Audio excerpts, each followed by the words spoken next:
Staff Sergeant Maya Rodriguez had learned long ago that being the only woman in a room full of soldiers meant two things. You had to work twice as hard, and you had to do it twice as quietly. At Fort Carson, Colorado, she kept her head down and her rifle clean. The CheyTac M200 intervention was her constant companion, a precision instrument that never questioned her gender or doubted her abilities. The morning started like any other. Maya arrived at the armory before dawn, the mountain air crisp against her face. She methodically cleaned her weapon, checking every component with the care of a surgeon preparing for operation. The CheyTac was a beast of a rifle, capable of accurate shots beyond 2,000 meters, but it was only as good as the person behind it. Rodriguez. Sergeant Major Williams barked from across the room. New guy wants to see the pretty rifle. Maya looked up to see Colonel James Hartwell approaching with a small group of visiting officers. She'd heard about him, a decorated combat veteran from the old school, the kind who believed women belonged in support roles, not on the front lines. His steel-gray eyes swept over her dismissively before settling on the CheyTac. "Impressive weapon," Colonel Hartwell said, running, his fingers along the barrel. "What's the effective range on this beauty?" 2,400 meters, sir," Maya replied, standing at attention. The colonel barely glanced at her. "I'm talking to Williams, soldier." Sergeant Major Williams shifted uncomfortably. "Rodriguez here is our best long-range shooter."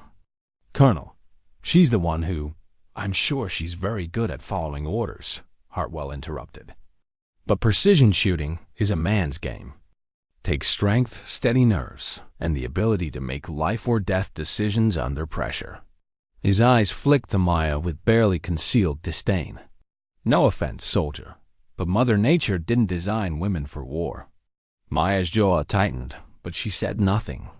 She'd heard it all before, from drill instructors who thought she was too soft, from fellow soldiers who questioned whether she could carry her weight, from commanders who saw her gender before they saw her service record. The comments stung, but she'd learned that action spoke louder than arguments. "Show me what this rifle can do," the colonel said to Williams. "Get one of your real snipers out here." Williams looked at Maya apologetically.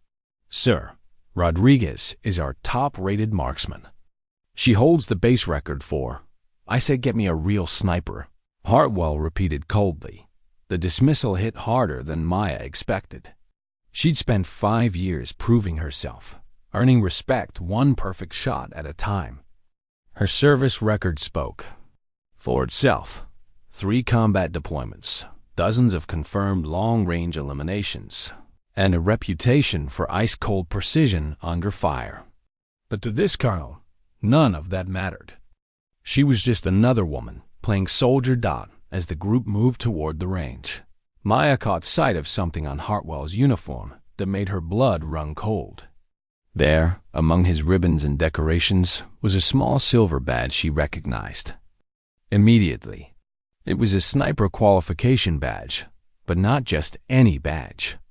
The small inscription read 2,850 meters, the mark of an elite sniper school that only accepted the absolute best. Maya's mind raced. She knew that distance. She knew that school. And she knew something about Colonel Hartwell that he obviously didn't. No, she knew. The irony was bitter. Here was a man dismissing her abilities, wearing the badge of the very program where she had earned her most classified qualification. A program so secret that its graduates were forbidden from discussing it, even with other military personnel. A program that had trained her to make impossible shots in impossible conditions. As she watched the colonel walk away, Maya made a decision. She would show him exactly what a real sniper looked like. But first, she had to be very careful. The classification level of her advanced training meant she couldn't simply announce her credentials. She would have to find another way to prove her worth, a way that wouldn't compromise national security, but would certainly compromise the colonel's assumptions. That evening, Maya sat in her small base housing unit, staring at a locked metal box hidden in her closet. Inside was a collection of items that told the real story of her military career, items that most people would never be allowed to see. Her fingers traced the edges of a particular patch, one that matched the distance.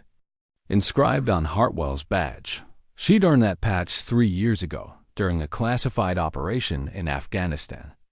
The shot had been at night, in a sandstorm, with a target barely visible through thermal imaging.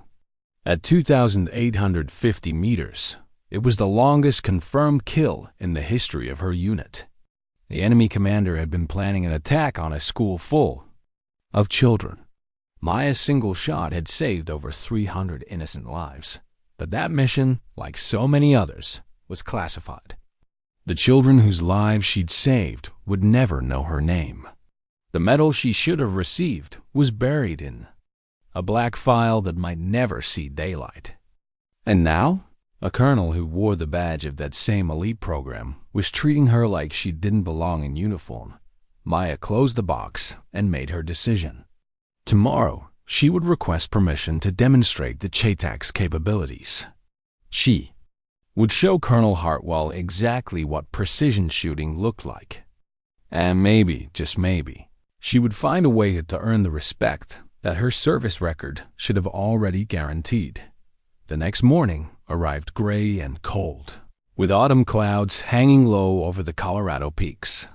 Maya arrived at the range to find Colonel Hartwell already there, holding court with a group of local media and visiting officials.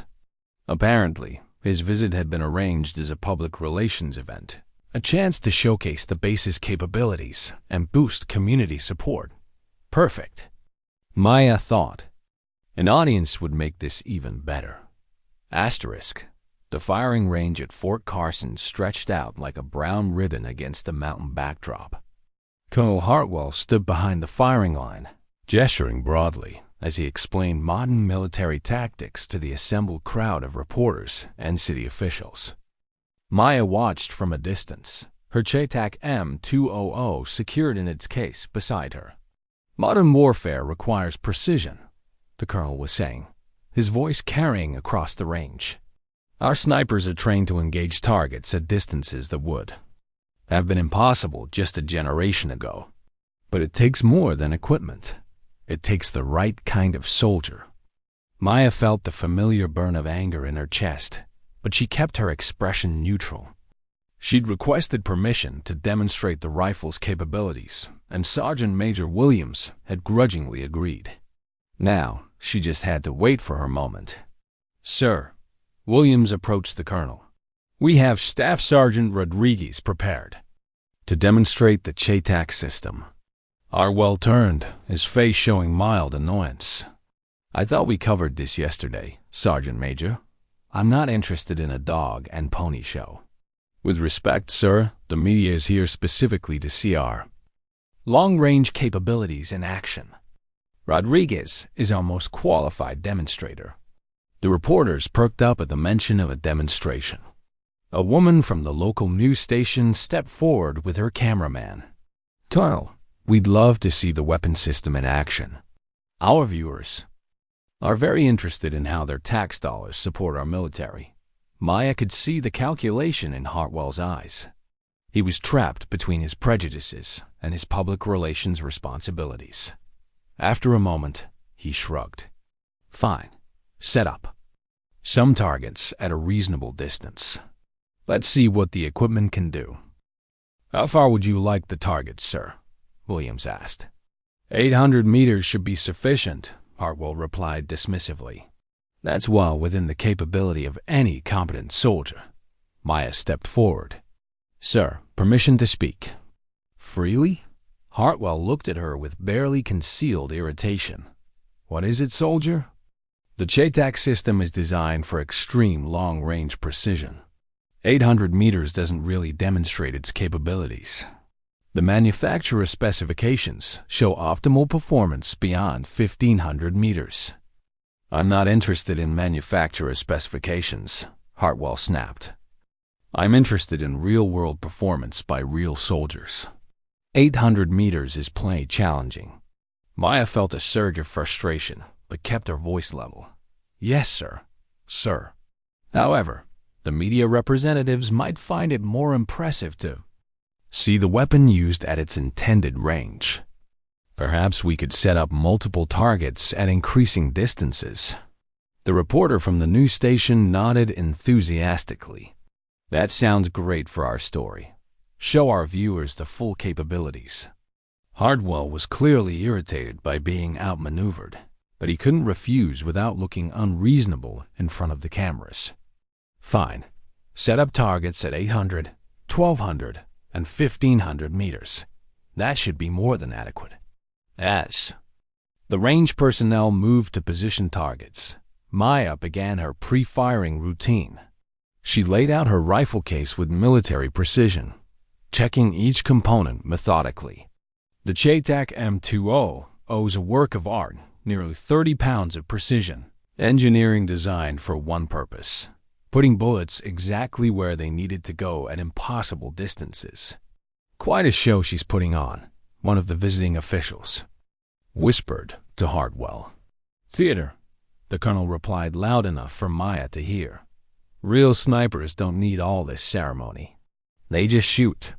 Maya ignored the comment and continued her preparation.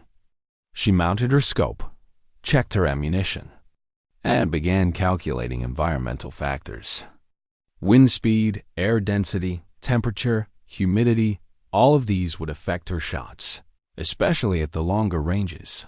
The first target was ready at 800 meters, a standard military silhouette barely visible to the naked eye. Maya settled into her firing position, her body naturally finding the familiar stance that had been drilled into her through thousands of training rounds. She controlled her breathing, letting her heart rate settle. Through her scope, the target appeared much larger, but she could see the wind moving the surrounding grass. A slight crosswind from the west, maybe 3 miles per hour. She adjusted her point of aim accordingly. The shot broke clean and sharp, the sound echoing across the range. A moment later, the spotter called out, "Center mass hit." Scattered applause came from the crowd, but Maya was already preparing for the 1200-meter target. This would be more challenging. At this distance, environmental factors became much more significant, and the margin for error shrank dramatically. She took her time, reading the wind patterns at multiple points between her position and the target. The air was thickening as the morning sun warmed the earth, creating heat mirages that could distort her view. She waited for the right moment. When the conditions aligned with her calculations, the second shot rang out. Another hit, this one slightly left of center but still well within the kill zone. Lucky, Hartwell muttered to no one in particular. Now came the 1500-meter target. At this range, the target was barely a speck even through her high-powered scope.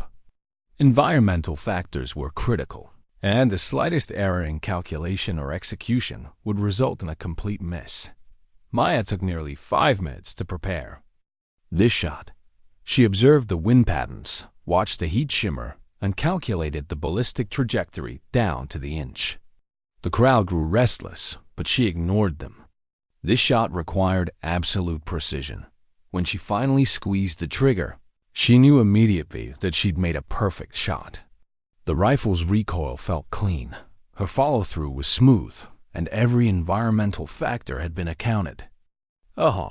Direct hit, center mass. The spotter announced. This time, the applause was more genuine. Even some of the soldiers who'd been skeptical seemed impressed. But Colonel Hartwell just shook his head. Adequate, he said loudly enough for everyone to hear. Though I noticed she took quite a while on that last shot. In combat, hesitation kills. A real sniper needs to be able to perform under pressure, not in controlled conditions with unlimited time. Maya felt something snap inside her chest.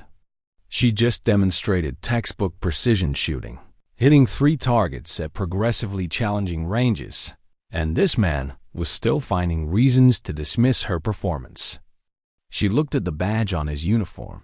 that 2,850-meter inscription that he wore like a badge of honor. "Sir," she said, her voice carefully controlled. "Would you like to see a shot under pressure?" Hartwell raised an eyebrow. "What do you mean, soldier?" "I mean a shot that demonstrates real combat capability. A target at maximum range with time. Pressure under challenging conditions." The reporters sensed drama and moved closer with their cameras. Hartwell was trapped again. He couldn't back down without losing face, but Maya could see he was uncomfortable with where this was heading. "What did you have in mind?" he asked carefully. Maya looked out across the range to where the mountains rose in the distance. "There's a ridgeline at approximately 2,000 meters. I can see a reflective surface, probably an old bottle or can someone left behind from a previous training exercise. I can hit that target within 60 seconds. Of your command." The crowd murmured with interest. 2,000 meters was beyond what most people considered possible for accurate shooting. Even with the advanced CheyTac system, it was a shot that would challenge the best marksman in the world. "That's impossible to verify," Hartwell said. "You can't even confirm there's actually a target at that range." Williams stepped forward with a pair of high-powered binoculars. "I can see it, sir. Looks like a glass bottle or maybe a mirror fragment. It's definitely there." Maya was already repositioning her rifle, calculating the new range and environmental factors. 2,000 meters would require significantly different ballistics calculations, and the mountain winds would be unpredictable. "This is unnecessarily risky," Hartwell said. "If you miss, it reflects poorly on our training program. And if I hit?" Maya asked, meeting his eyes directly. Hartwell hesitated, then straightened his shoulders. "If you hit a target at 2,000 meters in under 60 seconds, I'll personally recommend you for advanced sniper school." Maya almost smiled. If only he knew that she'd already graduated from the most advanced sniper school in the world. The same one that had awarded him his precious 2,850-meter badge.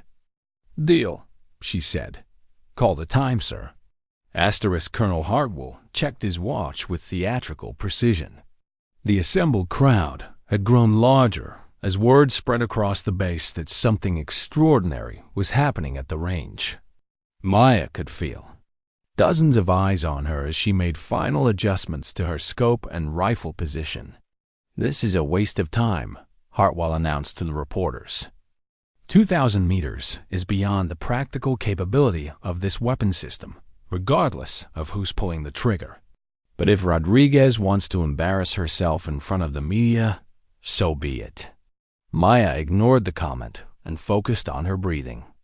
Through her scope, the glint of glass on the distant ridge was barely visible, a tiny sparkle that appeared and disappeared as clouds moved across the sun. At this distance, the bullet would take nearly 3 seconds to reach the target. What could go wrong in 3 seconds? She began her calculations. 2,000 meters meant the bullet would drop nearly 40 feet during its flight. The mountain winds were gusting irregularly, and the thin air at Fort Carson's elevation would affect the bullet's trajectory differently than at sea level. Most challenging of all, she could see heat mirage rising from the valley floor, creating optical distortions that made precise aiming nearly impossible. "Whenever you're ready, soldier," Hartwell said, his voice dripping with false encouragement. "Clock starts when you say so." Maya closed her eyes for a moment, centering herself. In her mind, she recalled every extreme range shot she'd ever made. The classified mission in Afghanistan, where she'd eliminated a terrorist leader at 2,400 meters. The training exercise where she'd consistently hit man-sized targets at 2,600 meters. The final test at the elite sniper school that had earned her the same qualification Hartwell wore so proudly, a single shot at 2,850 meters in desert winds. She opened her eyes and settled into perfect shooting position. "Start the clock." "Sir." Time begins. Now, Maya's world narrowed to the view through her scope. She could see the target flickering in the heat haze, appearing and disappearing like a mirage. The wind was gusting from multiple directions. She could see grass and brush, moving differently at various points between her position and the ridge. She would have to read the wind pattern perfectly and time her shot for a brief moment. When conditions aligned, 30 seconds passed. The crowd was growing restless. Maya could hear whispered comments questioning whether she was stalling or genuinely trying to make the shot. 45 seconds, Hartwell announced loudly. Perhaps Rodriguez is having second thoughts about this. Publicity stunt. Maya found her breathing rhythm and began her final preparations. She watched the wind indicators, waiting for the pattern she needed. The grass near the target ridge showed a brief lull in the crosswind. If she timed it perfectly, 55 seconds, Hartwell called out. Maya exhaled halfway and held her breath. The crosshairs settled on the barely visible target. She could feel her heartbeat in her fingertips, could sense the exact moment between heartbeats when her body was perfectly still. The wind pattern aligned exactly as she'd predicted. She squeezed the trigger with the smooth, steady pressure that had been trained into her muscle memory through thousands of repetitions. The rifle roared, its muzzle blast kicking up dust around her position. Maya maintained perfect follow-through, keeping the crosshairs on target as the recoil rocked through her body. Then came the wait. 3 long seconds for the bullet to travel 2,000 meters through shifting winds and thin air. The crowd was silent. Even Hartwell had stopped talking, staring out toward the distant ridge through binoculars. Maya remained in position, watching through her scope for any sign that her shot had found its mark. Then she saw it, a brief flash of reflected sunlight, different from before. The glass fragment had shattered, sending sparkles of light across the mountainside before the pieces tumbled into the rocky shadows below. Did she hit it? Someone called out. Williams was scanning the ridge with high-powered spotting equipment. After a long moment, he lowered the binoculars and turned to face the crowd. Direct hit, he announced. Target destroyed. The crowd erupted in applause and cheers. Several reporters rushed forward to interview Maya, while photographers captured images of her with the smoking CheyTac rifle. But Maya's attention was focused on Colonel Hartwell's face. The man looked genuinely shocked. He was staring at her as if seeing her for the first time, his expression a mixture of disbelief and something that might have been respect. But as the initial surprise faded, Maya could see his jaw tightening with anger. Lucky shot, he muttered, loud enough for several people to hear. Anyone can get lucky once. The comment sent a murmur through the crowd. Maya felt the familiar burn of injustice in her chest. Even after demonstrating exceptional marksmanship under pressure, this man couldn't admit that she might actually be skilled at her job. Sir, Maya said, her voice carrying clearly across the range. You mentioned that if I made this shot, you'd recommend me for advanced sniper school. Hartwell's face flushed red. He'd been trapped by his own public promise, made in front of reporters and officials. I said if you hit the target. I didn't say anything about one lucky shot proving you're ready for advanced training. The deal was one shot in under 60 seconds, Maya replied evenly. I believe I met those conditions. The reporters were scribbling notes furiously, sensing conflict. Maya could see the internal battle playing out on Hartwell's face, his prejudices against women in combat roles warring with his public image and professional obligations. Real snipers don't just make one good shot, he finally said. They perform consistently, under all conditions, when lives are on the line. What you just did was impressive target shooting. Combat is entirely different. Maya felt something inside. Her shift.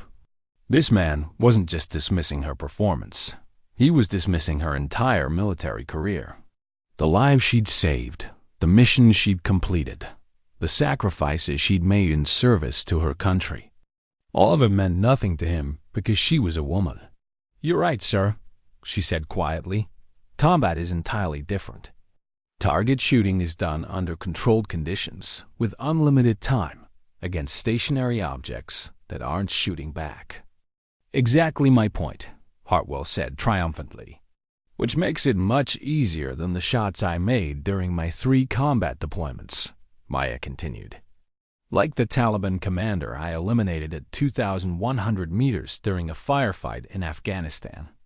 Or the insurgent sniper I neutralized at 1,900 meters while under mortar attack in Iraq.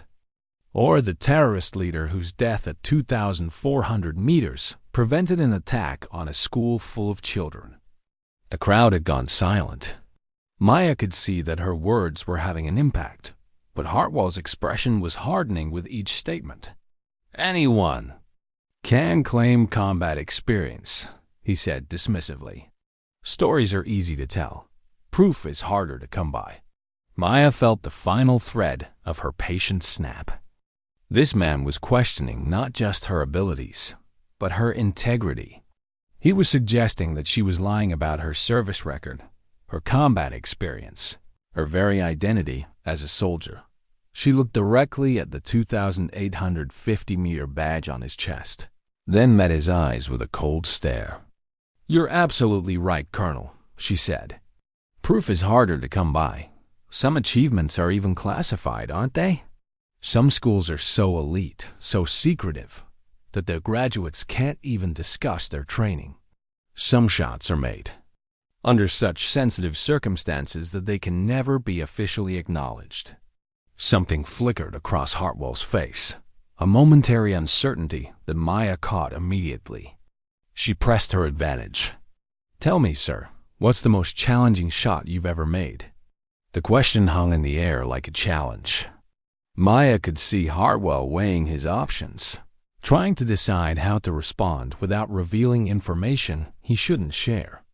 "That's classified information, soldier," he finally said. "Of course it is," Maya replied with a slight smile. "Some things are too sensitive to discuss in public. Some achievements can only be acknowledged by those who've earned the right to know about them." The crowd was confused by the exchange, but Maya could see that her message had hit home. Hartwell was studying her face with new attention, as if trying to solve a puzzle he'd just noticed. The demonstration was over, but Maya knew the real test was just beginning. That evening, Maya sat in the base coffee shop, still processing the day's events. The demonstration had been a success by any objective measure. She'd made an impossible shot under pressure, in front of media and military officials. But Colonel Hartwell's reaction had left her feeling more frustrated than vindicated. She was reviewing her rifle maintenance checklist when a shadow fell across her table. Looking up, she saw Hartwell standing there in casual civilian clothes, his military bearing unmistakable even without the uniform. "Mind if I join you, Rodriguez?" he asked, but he was already pulling out a chair. Maya gestured to the seat, curious about what had brought him here. In the softer lighting of the coffee shop, she could see that he looked older than she'd initially thought. There were lines around his eyes that spoke of too many sleepless nights, and his hand showed the calluses and scars that came from decades of handling weapons. "Hell of a shot today," he said without preamble. "I've been thinking about it all." "Afternoon. Thank you, sir." Maya kept her voice neutral, unsure where this conversation was heading. Hartwell leaned back in his chair, studying her face. "You know, I've been in this business for 28 years. I've seen a lot of good shooters, and I've seen a few great ones. That shot you made today, that wasn't luck." Maya felt a small surge of satisfaction, but she remained cautious. "I appreciate that, Colonel. The thing is," Hartwell continued, "I keep thinking about something you said, about classified missions in schools that don't officially exist, about shots that can't be acknowledged publicly." Here it comes, Maya thought. She kept her expression carefully blank. See, I attended a certain training program a few years back, Hartwell said quietly. Very exclusive, very hush-hush. The kind of place that trains people for missions that never officially happen. You familiar with that type of program? I'm familiar with the concept, sir. Hartwell leaned forward slightly. This particular program had a final qualification test. Single shot, extreme range, desert conditions. The kind of shot that separates the real deal from the wannabes. Maya's pulse quickened, but she kept her breathing steady. Sounds challenging. 2,850 meters, Hartwell said, watching her reaction carefully. In a 40-mile-per-hour crosswind, with a target the size of a dinner plate. Hardest shot I ever made in my life. Maya met his eyes directly. That would be an exceptional achievement. 27 people attempted that qualification during my class, Hartwell continued. Only 4 of us passed. It's not the kind of thing you forget, and it's definitely not the kind of thing you expect to see replicated on a public firing range. The 2 soldiers stared at each other across the small table. Maya could feel the weight of unspoken questions hanging between them. The funny thing about that program, Hartwell said slowly, is that they kept very detailed records. Every student, every score, every qualification. And those records include photographs. Maya's heart began beating faster, but she forced herself to remain calm. I imagine they would, for such an elite program. So here's what I'm wondering, Hartwell said, his voice barely above a whisper. If I were to make a few phone calls to some old contacts, ask them to check those records for graduates who might have served under different names or classifications, what do you think I might find? Maya considered her options. The classified nature of her advanced training meant she couldn't openly discuss it, but Hartwell seemed to be offering her a way to reveal the truth without violating security protocols. I think, she said carefully, that you might find the records more interesting than you expect. Hartwell nodded slowly. I think I might too. He pulled out his phone and scrolled through his contacts. Tell me, Rodriguez, is that your birth name? Maya hesitated. Her legal name change was part of her classified background, designed to protect her identity during sensitive operations. Very few people knew about it, and even fewer had access to the records that would connect her current identity to her previous one. Why do you ask, sir? Because the best sniper I ever met was a young woman who went by a different name. She outshot everyone in our class, including me. Made that 2,850-meter qualification look easy, even though the rest of us barely scraped by. Hartwell's eyes were intense now, studying every detail of Maya's face. She was about your age, about your height, had the same steady hands and ice-cold composure under pressure. Maya felt a chill run down her spine. If Hartwell had been in her class, he would remember her. More importantly, he would remember why her identity had been classified in the first place. What happened to her? Maya asked quietly. That's the interesting part, Hartwell said. After graduation, she was assigned to a classified unit. Deep black operations, the kind where people disappear from official records. The instructors told us she was being groomed for something special, missions that would require her to operate under assumed identities, in places where American soldiers weren't supposed to exist. Maya's mouth went dry. Hartwell wasn't just recognizing her skills. He was recognizing her. The thing is, Hartwell continued, I always wondered what happened to her. Whether she was still out there, still serving, still making impossible shots for God and country. And then today, I watch a female soldier make a shot that should have been impossible, using techniques that aren't taught in regular sniper school, with a level of composure that only comes from real combat experience. Maya realized that her hands were trembling slightly. She clasped them together under the table, fighting to maintain her composure. Colonel, she said carefully, I think There are some things we can't discuss in a public place. Hartwell smiled for the first time since she'd met him. You're right, of course. But let me ask you this, hypothetically speaking. If I had misjudged someone based on assumptions rather than facts, and if that person had served with exceptional distinction in ways I couldn't publicly acknowledge, what would be the appropriate response? Maya looked at this man who had dismissed her so completely just hours earlier. She could see genuine regret in his eyes, mixed with something that might have been shame.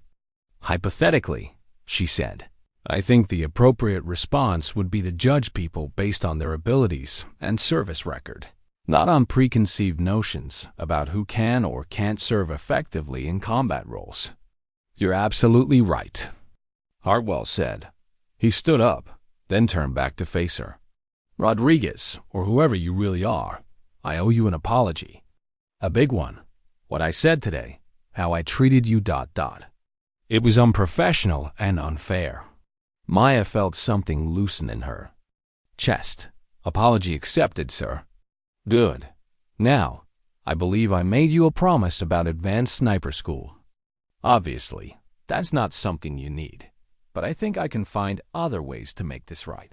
Hartwell started to walk away, then paused. One more thing.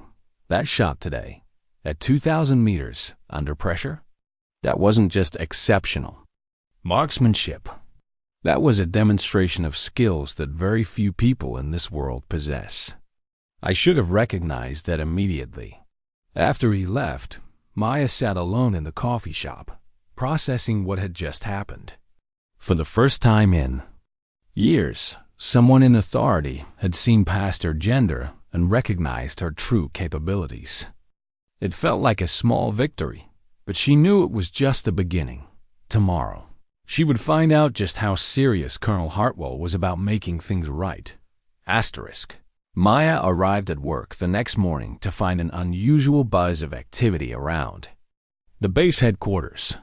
Soldiers were moving with purpose, and there seemed to be more officers present than normal. As she walked toward the armory, Sergeant Major Williams intercepted her. Rodriguez, report to the colonel's office immediately, he said. And bring your service record, all of it. Maya's pulse quickened. Had Hartwell followed through on his threat to investigate her background? If so, this meeting could go very badly. Her classified service history was compartmentalized for good reasons, and unauthorized disclosure could end both their careers. She gathered her files and made her way to the administrative building. Outside Hartwell's office, she found several other soldiers waiting, all of them men, all of them looking nervous. Through the open door, she could hear voices engaged in heated discussion. Rodriguez, Hartwell's voice called out. Get in. Here. Maya entered to find the office crowded with people. Hartwell sat behind his desk, flanked by two officers she didn't recognize. In chairs facing the desk were 3 male soldiers from her unit, all of whom looked uncomfortable. Close the door, Hartwell ordered as Maya complied. One of the unknown officers stood and extended his hand. Staff Sergeant, I'm Lieutenant Colonel Morrison from the Inspector General's office. We're conducting an investigation into allegations of gender discrimination and harassment within this command. Maya's heart sank.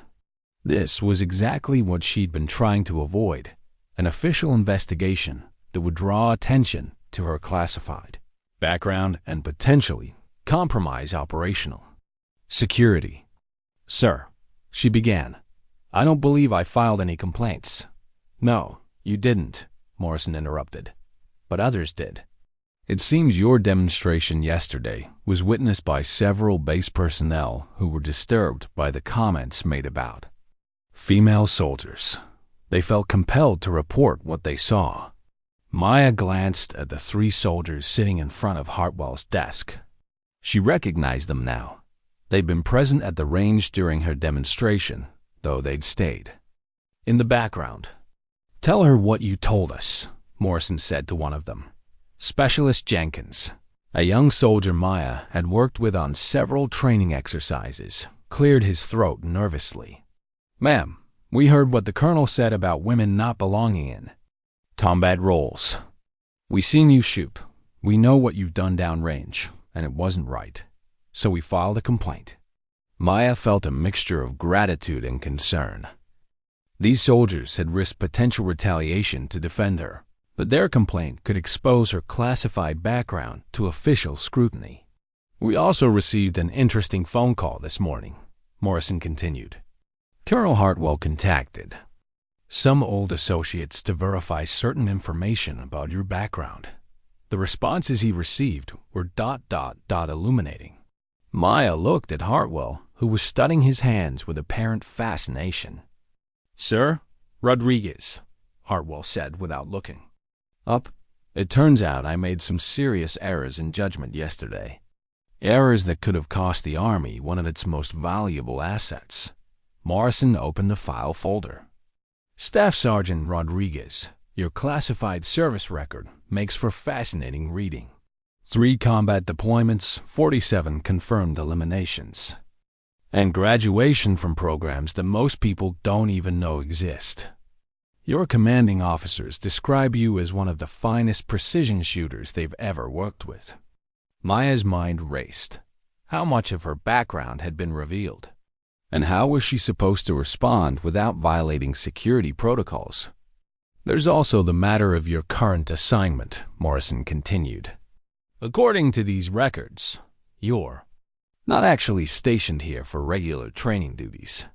You're on temporary assignment while recovering from injuries sustained during a classified operation in Syria." Now Maya understood. Someone with serious clearance had authorized the partial disclosure of her background, probably to protect her from discrimination while maintaining operational security. It was an elegant solution that allowed the truth to come out without compromising ongoing missions.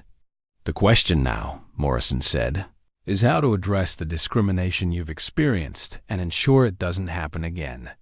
Hartwell finally looked up.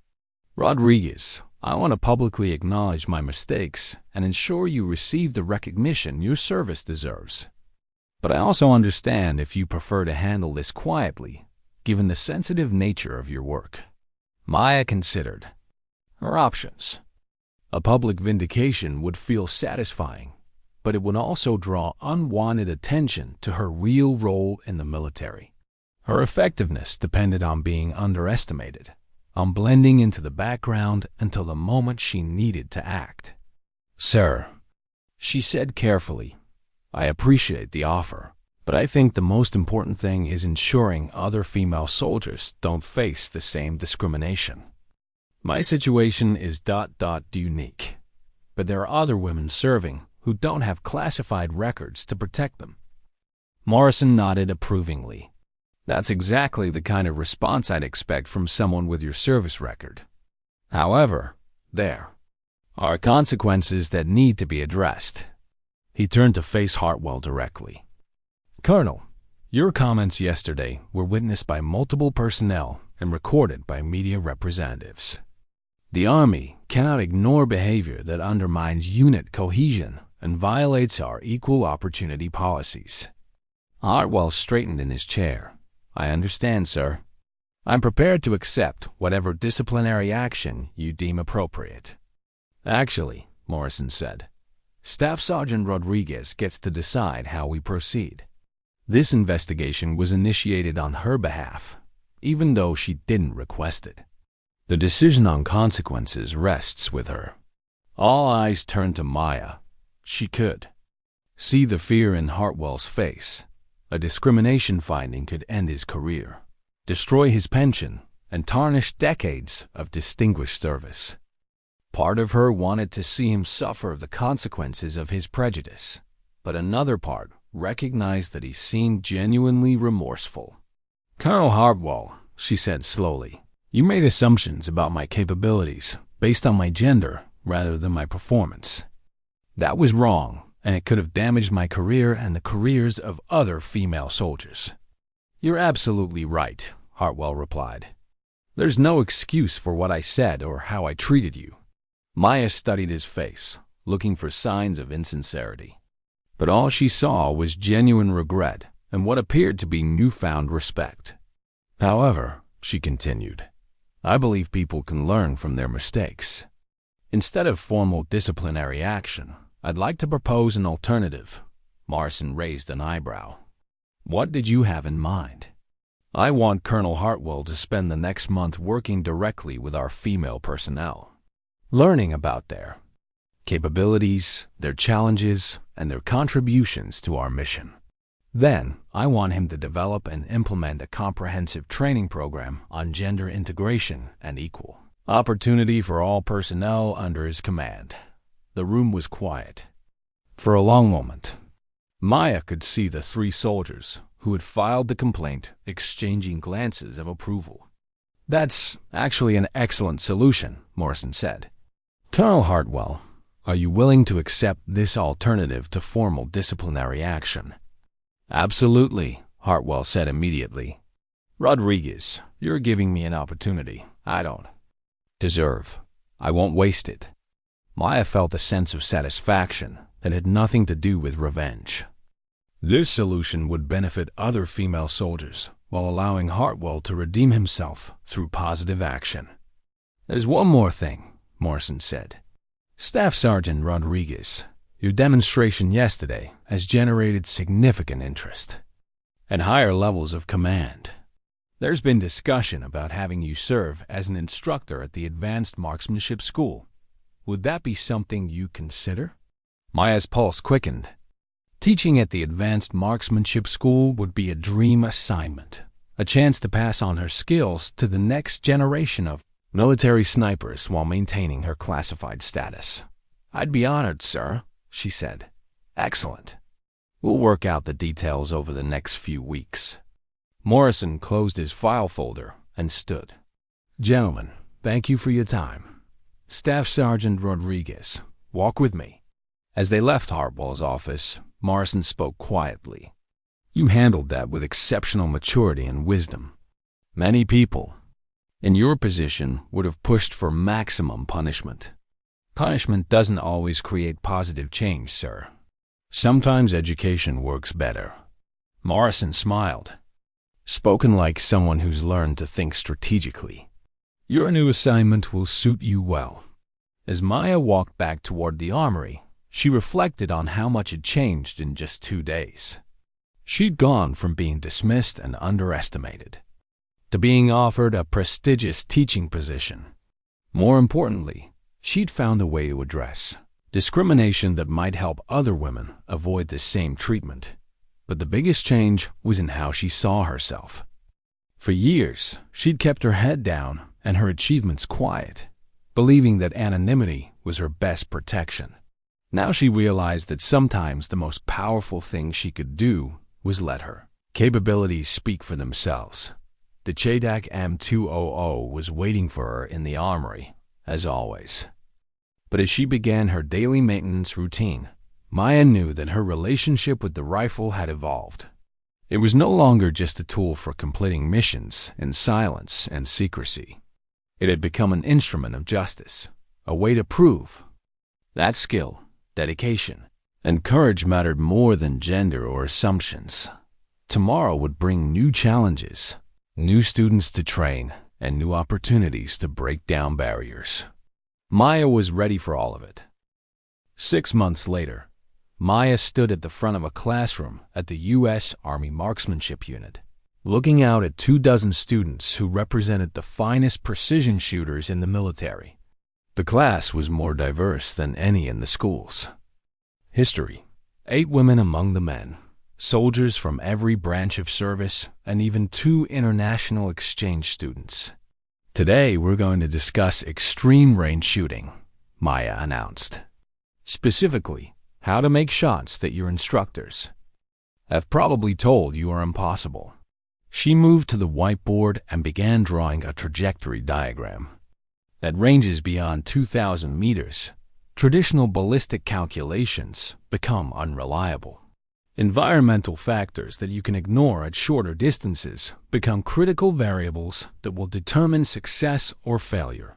One of the students, a Marine sniper named Corporal Hayes, raised her hand. "Instructor Rodriguez, what's the longest confirmed shot you've made?" Maya paused, considering how to answer. Her official record showed kills out to 2,100 meters, but her classified missions included much longer shots. "Let's just say I've had opportunities to test the limits of what's possible with precision rifles." The students chuckled, recognizing the diplomatic non-answer. Maya had learned to balance transparency with operational security, sharing her knowledge without compromising sensitive information. "The point is," she continued, "extreme range shooting isn't about the equipment or even the math. It's about understanding your environment, trusting your training, and maintaining absolute confidence in your abilities. Doubt will kill you faster than enemy fire." As the class worked through ballistic calculations, Maya noticed a familiar figure standing in the doorway. Colonel Hartwell was watching the session, a slight smile on his face. He caught her eye and nodded respectfully before moving on. Their relationship had evolved dramatically over the past months. True to his word, Hartwell had thrown himself into learning about gender integration and equal opportunity. His training programs have become models for other commands, and his previous attitudes have been completely transformed. He'd even recommended Maya for promotion to Sergeant First Class, a recommendation that had been enthusiastically approved. "Instructor Rodriguez?" Another student was asking a question. "How do you deal with pressure during critical shots, when lives are on the line?" Maya set down her marker and faced the class. "That's probably the most important question you'll ever ask. The answer isn't what most people expect." She moved to sit on the edge of her desk, adopting a more conversational tone. "Everyone thinks snipers need to be emotionless machines, completely detached from the human cost of what we do. That's not true. The best snipers I've known, and I've known some exceptional ones, care deeply about the lives they're protecting." The room was completely quiet now. Maya could see that she had their full attention. "When I'm behind the rifle, facing an impossible shot with friendly forces in danger, I don't try to eliminate my emotions. I use them. I think about the soldiers whose lives depend on my accuracy. I think about the innocent people who will suffer. If I miss, I let that responsibility focus my mind and steady my hands." She stood and walked to the window, looking out at the range where students would soon test their skills. The pressure doesn't disappear, but it becomes fuel instead of interference. It reminds you why precision matters, why every calculation needs to be perfect, why failure isn't an option. "Has there ever been a shot where you weren't sure you could make it?" asked Sergeant Williams, one of the male students. Maya considered the question carefully. She thought about the night in Afghanistan, watching a terrorist leader through her scope while a sandstorm raged around her. The shot that had saved 300 children, but it seemed impossible even to her. "There was one," she said quietly. 2,850 meters at night in a desert storm. The target was barely visible through thermal imaging, and the environmental conditions were unlike anything I'd trained for. The students leaned forward, sensing that they were hearing about something extraordinary. "I spent 40 minutes calculating wind patterns, temperature variations, and atmospheric pressure. I had one shot, and if I missed, a lot of innocent people were going to die." Maya paused, remembering the weight of that moment. The feeling of absolute responsibility balanced on the edge of a trigger pull.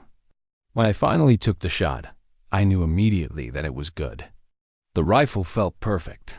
The calculations were correct, and every environmental factor had been accounted for. But even so, those 3 seconds while the bullet flew seemed like an eternity."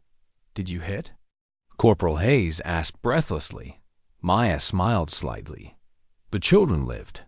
That's what matters." The classroom was completely silent. Maya could see that her students were processing not just the technical aspects of extreme range shooting, but the emotional and moral weight that came with it. "That's your real lesson for today," she continued. "Precision shooting isn't about impressing people or setting records. It's about accepting responsibility for outcomes that can change the world. Every shot you take in combat will affect someone's life, either the life you're trying to save or the life you're trying to take." After class, Maya was packing her materials when she heard a knock on the doorframe. Colonel Hartwell stood there, now wearing the insignia of a full colonel, a promotion that had come with his new assignment as commander of the advanced marksmanship. "School, outstanding class," he said. "Your students are lucky to have you." "Thank you, sir. They're good soldiers. They just need to understand that marksmanship is about more than hitting targets." Hartwell nodded. "You know, I've been thinking about that day at Fort Carson, about the assumptions I made and the opportunity I almost wasted." Maya finished packing her case and turned to face him. "We all make mistakes, sir. What matters is what we do afterward.